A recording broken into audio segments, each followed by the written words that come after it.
especially game one? Well, Thoughtseize into Pack Rat is pretty much unbeatable. In the post-board games, players get access to more answers and more discard, which prevents some of those openings. But unchecked unroll connections is really important. Pack Rat can easily run away with the game, and then Thoughtseize to either set yours up or prevent your opponent from doing the same.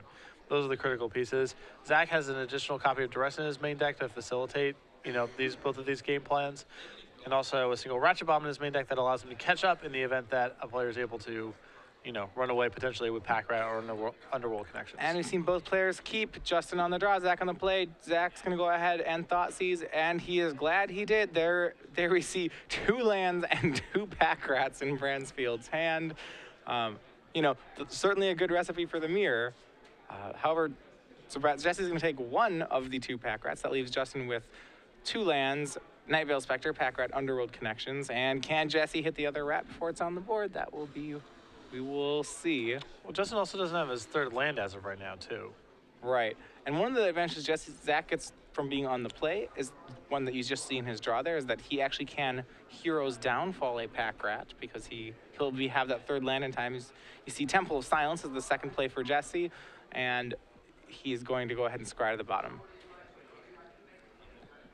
And a top deck there from Bransfield is going to be a Thoughtseize. He's going to try to protect his own Pack Rat. And what does he see on Zach's board? But Mutavault, Pack Rat, Underworld Connections, Night Veil Spectre, and Hero's Downfall. Yeah. Both of these decks are very good at attacking one another and disrupting them. So it's hard to just run away with the game with something like Pack Rat. It requires a really good opening. So do you take then Zach's Pack Rat, or do you take his Hero's Downfall? Well, he might have to just take the Underworld connections. Because Okay. if Zach gets an uncontested connections, it might not matter if Justin plays a Pack Rat the following turn. Yeah, he's going to do just that. He takes connections. And as we said before, no 3rd land for Bransfield, so that will give Jesse an edge here. And we see 3rd land into play, and it's either going to be Pack Rat or Night Veil Spectre. Looks like Night Veil Spectre for Zach Jesse. Land off the top for Justin is very good as it allows him to cast both Heroes Downfall and the Underworld connections in his hand. Yeah, he doesn't. He also has his own Night Veil Spectre, but one of his 3 lands is a Mutavault, so the Spectre not turned on just yet. He has to really decide which way he wants to go with this. Does he want to try to trade attrition removal spells with Zach, or does he want to try to get his own card advantage engine going? Granted, if he doesn't kill the Spectre, then Zach would have a card advantage engine, so he's going to go ahead and downfall the Spectre. Looks like Justin's going to try to just trade off cards and then play a connections. Yeah, not a bad game plan. All right, and land 4 from Zach is a Mutavault. And then here comes public enemy number 1. It's going to be Pack Rat.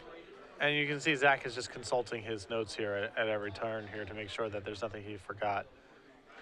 Yeah, he wouldn't want to play Pack Rat into a known removal spell. Mm-hmm. All right, and Bransfield going to cast Underworld Connections. Once again, he puts Connections down on a Mutavault as opposed to a Swamp. But that is his 2nd Mutavault. He also has Night Veil Spectre in hand, so Black Mana again taxed. And The game has begun. Zach now comfortably on the front foot here. The 2nd Rat's in play. No removal spells in hand for Justin. And Justin is now up against it.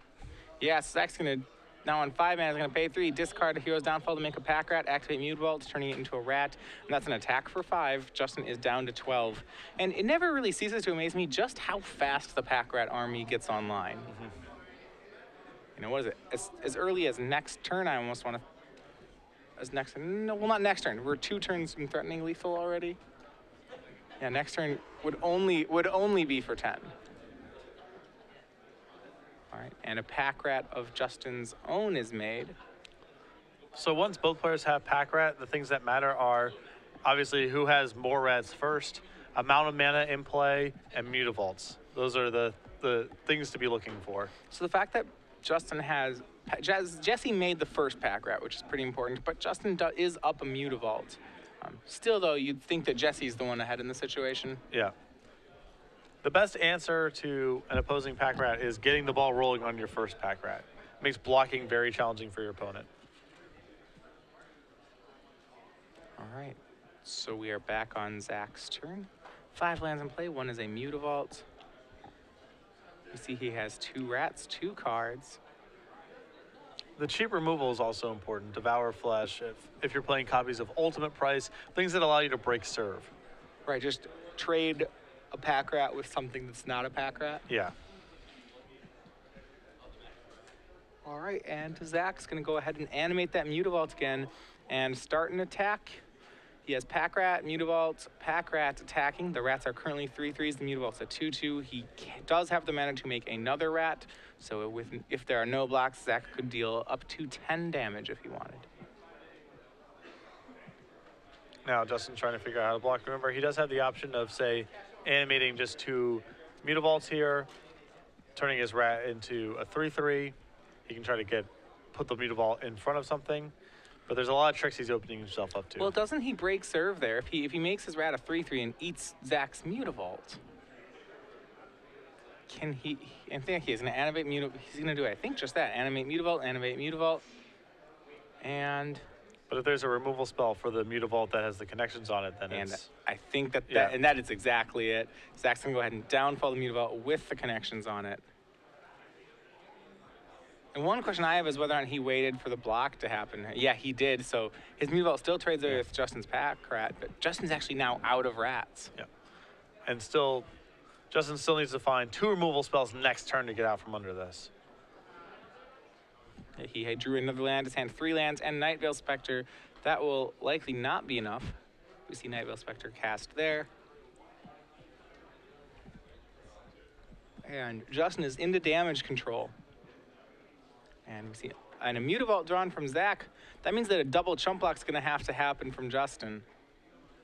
These rats both threatening to get to, or at least a single one. They both can get up to 4/4. So he's going to double block one of the rats. That'll be able to trade a creature for a rat.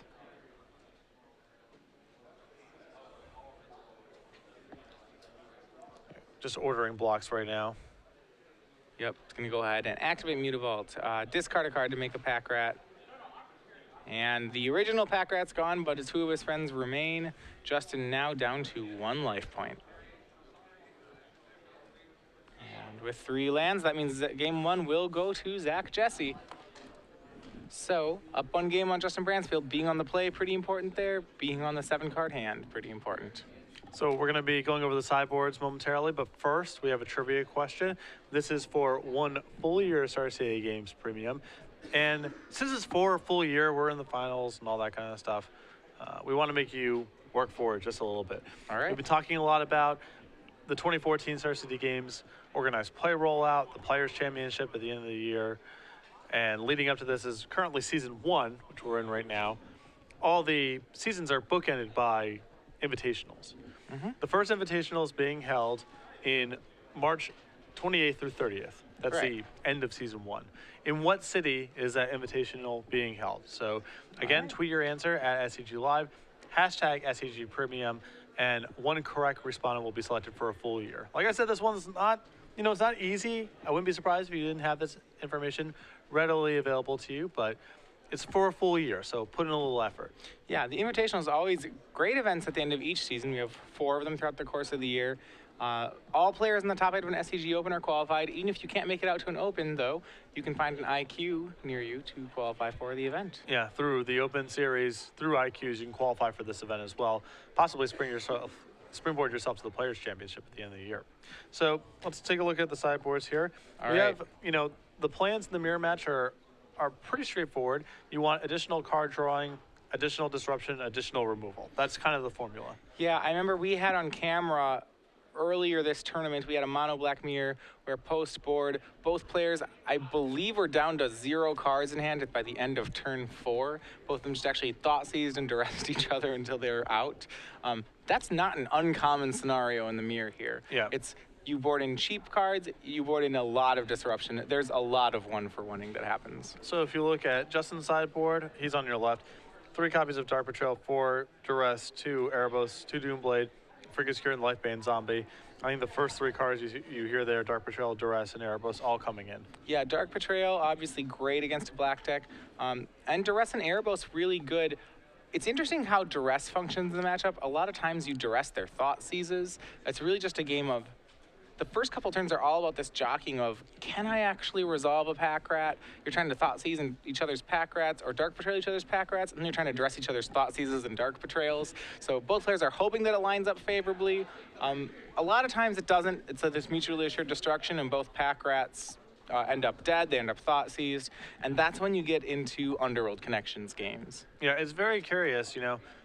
Of course, you want all the discard to be proactive with your own game plan and to protect you from what your opponent's up to as well. But like you said, often both players are destroying all of their creatures and attacking each other's hands. The discard spells are among the weaker mid-game draws when it becomes about finding big threats or finding Underworld Connections. Yeah, like so I remember the game we saw where both players' hands were at 0 by turn 4. What ended up happening is then the game slowed down. Eventually one player hit an Underworld Connections, and it was able to activate it enough times uncontested and able to go to take the game with it. Yeah. There is this second phase, though. If you are the first player in Underworld Connections, you do have to watch out for your own life total. Games can be stolen, and so there's like the pack rat phase of the mono black mirror, and that's, you know, maybe turns 1 through 5. And if you make it out of turns 1 through 5, then you're in the Connections gray merchant phase. Right. And even if you're losing the Connections battle, sometimes if you're winning the gray merchant war enough, you can steal a game out from under an Underworld Connections player. Another curious angle to all of this is, you know, you're used to recouping the life for things like Underworld Connections and Thoughtseize through Gray Merchant, but Erebos is another additional dynamic to the mirror match where sometimes that window gets closed. Yeah, Erebos is maybe not as good as Underworld Connections, but he's pretty close. He draws you extra cards.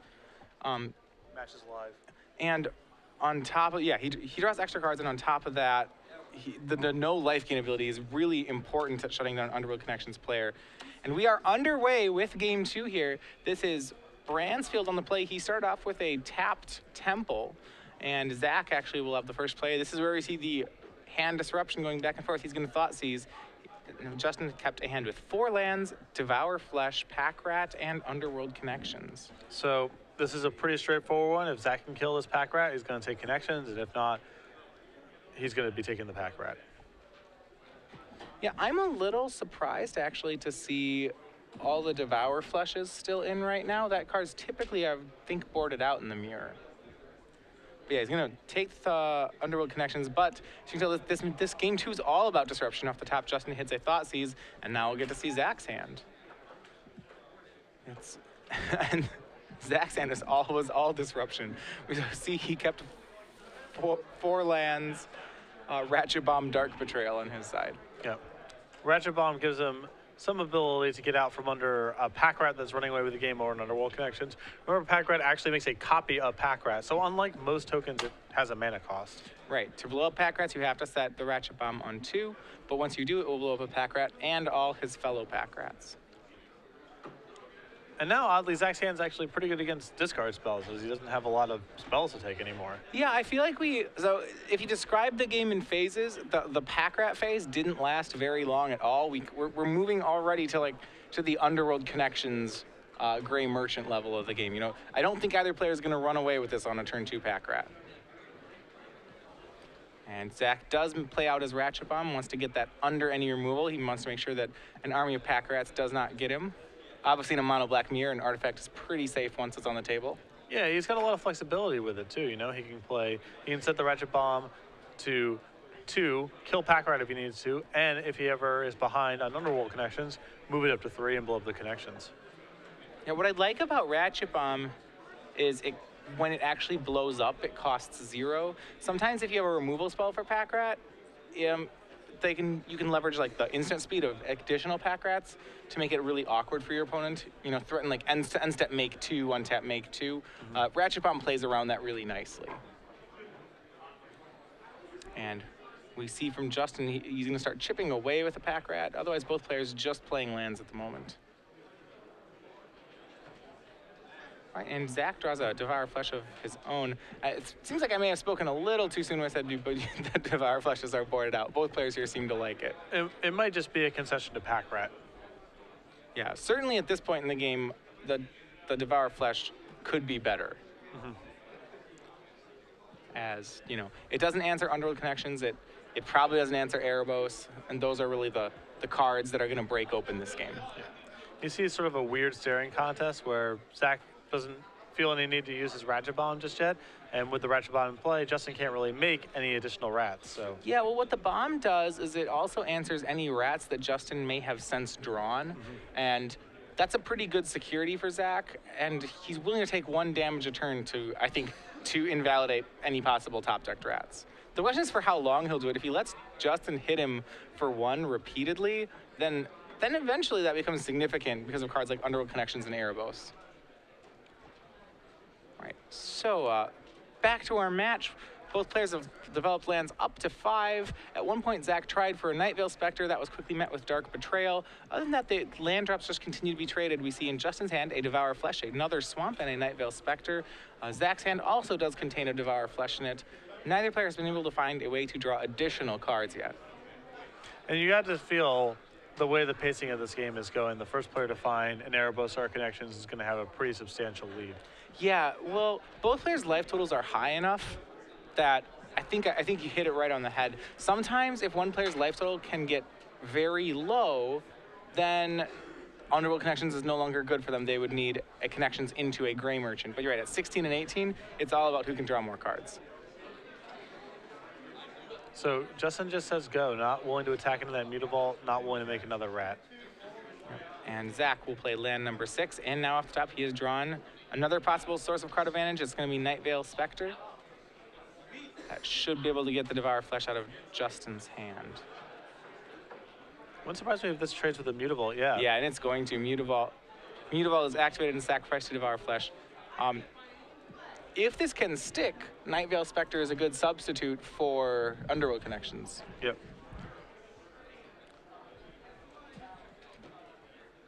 You see that Justin casts a Nightveil of his own. Now this might be a spot where Zach starts making his move here and tries to clear a path for this Nightveil Spectre. Well, he has Devour Flashes in his hand. And I think you're right that he would rather... He wants to clear out the Pack Rat and then Devour Flesh. The worry is that if he does that and Justin's hand has another Pack Rat, Justin can play Pack Rat and immediately discard another one, and then he's out of answer. Like, he can't answer rats at that point. Right. I think that's what he's thinking about. You know, does he want to be cold to a rat in Justin's hand? Is the Spectre's good, is it that good? And the answer is yes. He's making his move. All right. Ratchet Bomb takes care of the Pack Rat. Devour Flesh takes care of the Nightveil Spectre. Zach's going to get to untap. He's going to get a Nightveil hit in. Swings for 2. Justin is down to 19, and now the card advantage will start. Temple of Silence is the first free card off Nightveil. Damage could have been a lot worse for Justin. We do see a drawn Thoughtseize, however, from Zach, or a Duress. He sees Justin's hand. It is land Gray Merchant. So now the top decking begins. Zach obviously with a pretty big edge right now as he gets 2 top decks a turn, as long as this Nightveil Spectre remains unchecked. Yeah, drain for 2 from Gray Merchant. Zach will go down to 16, Justin up to 21. Yeah, Zach does get he gets twice the draws that Justin does, but it's still about finding Underworld, right? Or finding Eventually, Erebos. yeah. And Devour Flesh from Zach will put Justin to 25 and kill off Gray Merchant. Both players' hands empty. I think Justin still has a land.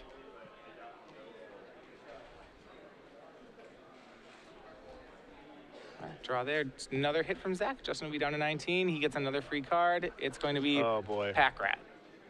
And it's not an Underworld Connections, but this one might even be better. Yeah. In this spot, yeah. And Justin has just drawn 2 lands in a row, and now 2 swamps. The runaways begin. Zach discards. We aren't able to see the card he discards, but I don't even know if it matters. Is there any card he would hang on to? Any card in Magic. He drew any card. And he's to go. I'm trying to think, like, is there, even if he had like Necro, he might even be discarding that to Pack Rat. Yeah, it doesn't matter. All right, Nightveil's gonna hit in again. That's for 2 damage. It finds a swamp. Zach's gonna play it. Unfortunately, he can't discard that swamp to Pack Rat. And he's gonna go ahead and cast Underworld Connections out of his own hand. That's actually one of the few cards he would cast because it finds him another card immediately to discard to Pack Rat. And Night Vale back from Justin. Now, it's pretty heads-up play right from Zach there. He didn't attack with his rats last turn. Yeah, he's not willing to run into, there's a Mutavault, there's a possibility for removal spells. Might as well just wait one turn. Yeah, and the cost of waiting one turn is so low, and now his rats are just so safe. It has 3 pack rats in play. Potential to make 2 more. This could be a lethal attack almost as soon as it is now. So 3 rats on Night Vale swing. Justin's going to go ahead and throw the Night Vale in front of, I believe, the other Night Vale. Now Zach's really going to push some damage. Underworld Connections puts him to 16. He has 6 mana up, 2 cards in hand. Looks like 2 more pack rats right on the way. Yeah, just discarding an Erebus, which would be really powerful here, but sure, whatever. Not as powerful not as good as a rat. All right, and 2 more. That puts Justin down to 4. And it looks like that'll be it. We'll see. He's going to try to draw another card. Maybe Zach has another Ratchet Bomb in his deck. It is not his Desecration Demon that he hits off the Night Vale Spectre. And that will be it. So 2-0. Zach closes out the finals, winning the mirror in 20 minutes. And Zach Jesse is our standard open champion here in Baltimore. Yeah, and both players,